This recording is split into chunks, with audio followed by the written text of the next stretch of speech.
Opo'yalar turibdi. Bitta bolani qo'yib yubormag'i.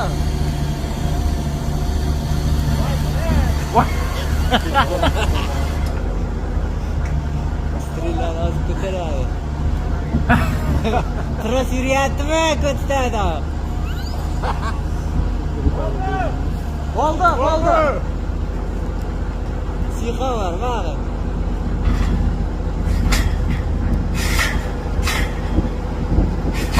Assalomu alaykum aziz kuzatuvchilarimiz. Mana shu qonaq. Kommentariyada yozganlar bor ekan. Qanaqa turba ketgan, qancha pul ketgan, qanaqa qildilar, hammasini boshidan obzor qo'yib beraman degan ekasizlar. Xohlasa shuni hozir obzor qilib qo'yib beramiz.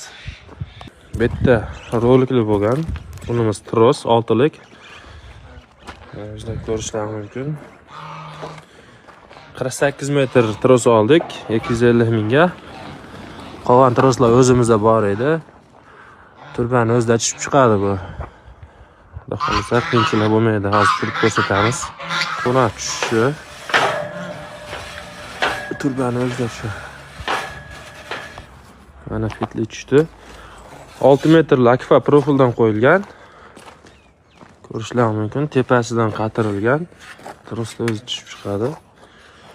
Xo'sh, turbasiga kelsak, o'zidan sal kattaroq qo'yiladi. O'zidan tushib chiqaveradi. Mana shu holatda tushib chiqaveradi.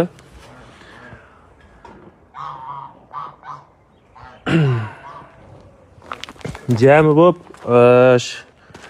bizda 3.800.000 pul ketdi shu holatda.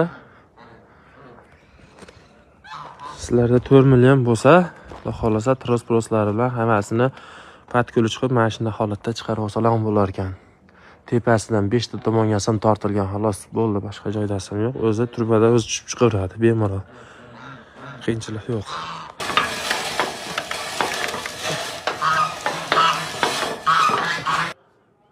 Shu holatda mana chatki bo'ldi. Bu qonatni ko'tarishimiz sababi mana bu kaptarlar tusha olmay qolyapti. Pastga qona olmay qolyapti. Shuni hisobiga ko'tardik buni. Katagimiz 4 metrga, bunaqasi 2 metr. Bitta qimmat kaptarlar faqat valerda bo'la olinadi.